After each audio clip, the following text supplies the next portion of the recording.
here was the Ben Thompson, who was the TEDx Speaker with me. And I came here because I want to know more about this program that you have. But you tell me about the program.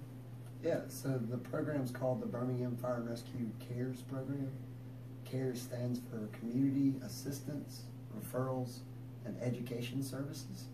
So myself and my partner Brian Blakes, we go out into neighborhoods and try to assist people who've had to call 911 more than once. They call for a lot of different reasons. It could be they don't have a doctor or they need medicine. And what Brian and I do is we just go to their house and look up resources together and help them connect. So that's what we do, connect people to resources so they don't have to use 911 so much. How often do they call 911? I mean, I'm at the know, but how often do they? How often? It depends. Some people can call up to 3 times in one day. Some people may call twice in 1 week. It just depends how often. We try to look out for them, and anytime we see a pattern, if someone's going every 3 days and calling 911, then Brian and I will go out and knock on the door and see what we can do. I think that really more about that. You have this program down, like the name of the program, Birmingham C.A.R.E.S. How long has the program been in effect? 2 years. 2 years. Almost 3. Almost 3. So it's been a slow process trying to build it, but I think we're finally good. But you mean it's a slow process? But you have to do to put the program together. Well, you know, we are still firefighters, and the fire department has a lot of things we try to do, and so this is just another thing on top of that. So for us to be able to break off to focus on this, it was difficult because there's so many other things going on. So, you know, just Brian and I, that's just 2 people, and the problems we're trying to take on are so large that it takes a big community effort. So a lot of our time, not just going to the houses, we also go to community meetings and just meet other community resource advocates and try to connect with those people and partner. We host people, they come ride with us, so we'll have someone from a doctor's office come ride with us, or people, UAB doctors will ride with us, or UAB nursing students will go with us. So I don't know, trying to rally the community. Can you give me an example about something like a scenario? With a citizen, or like how do you take care of a person? Like, can you give me a scenario? Yeah. So someone has been in the hospital for 2 weeks, and they come home and they have a lot of discharge paperwork from the hospital.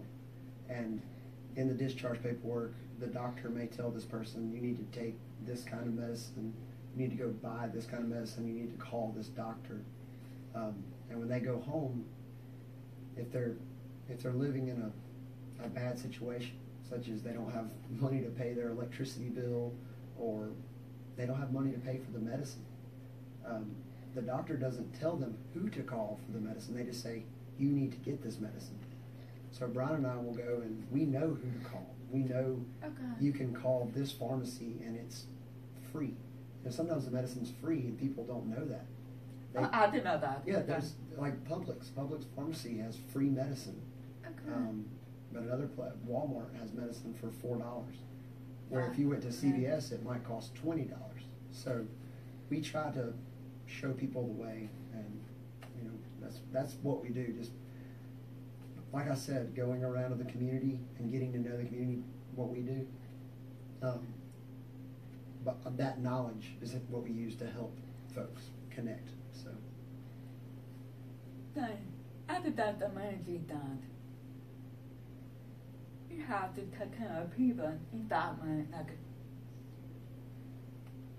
do you feel like you have more connection, like you said that you connect with people, but the program, do you feel like a lot of people notice that you care about connecting with them? Oh yeah. So the first thing, and the reason why the fire department is so good for this program is because people know who the fire department is. Mm-hmm. So when we show up in our uniform, people know, oh yeah, come on in. And then, we sit down, and because we're not in a rush, we're there for that person. We try to not just focus on the problem. We try to get to know the person, get to know their family, their children, their pets. We try to, and I try to do that. And Brian, my partner, also. I don't know if that's. Sometimes just getting to know the person, it makes the problem not seem so serious. If we walked in and just said, "Here's the problem, let's fix it," and just try to rush, it wouldn't be as effective. But because we are allowed to have the time to sit down and get to know them, we already have the trust because we're firemen. It's just, I think they believe it. They know we're there because we care. Nice. That warmed my heart.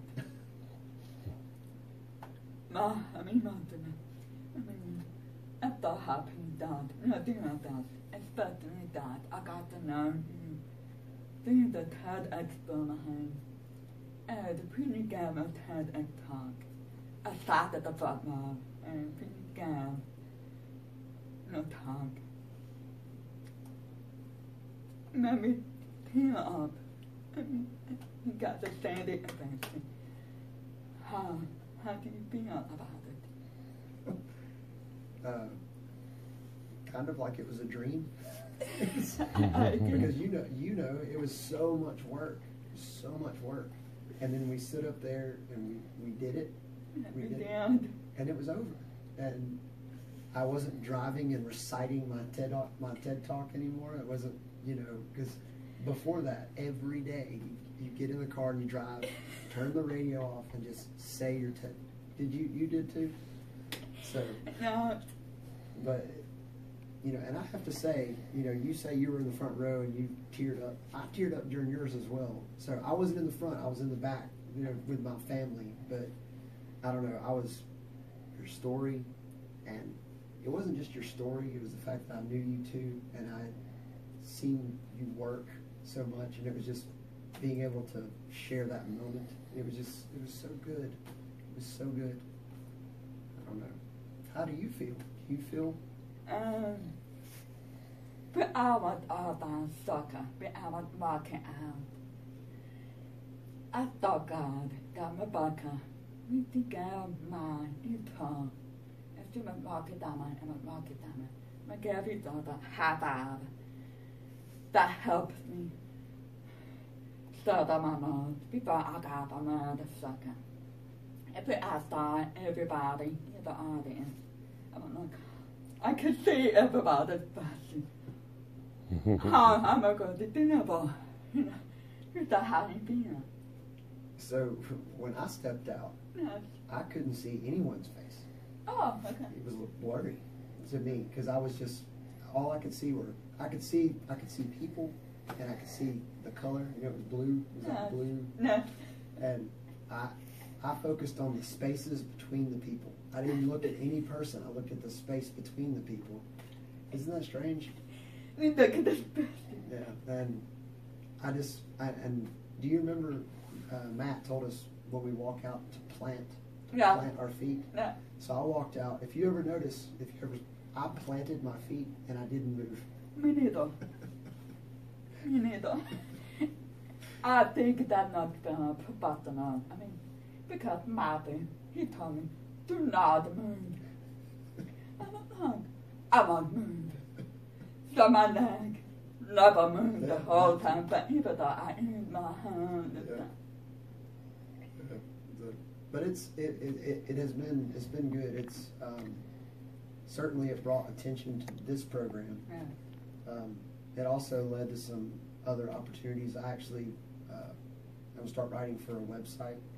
You have a website. Yeah, but I don't have a website. I'm writing for a website. So firerescue1.com. Okay. The editor saw the saw the TEDx Birmingham video, and asked, "Do you write?" And I said, "Yes." And I've just started. I submitted my first article. It's not up yet, but soon. So Good. I'm looking forward to maybe the article for that. I'm excited. It's a new thing. Yeah. I'm starting to look forward to. And I hope in the future you get to work together more in the future. Yeah. I'm excited about that. Yeah, me too. Thank you, Ben. Thank you.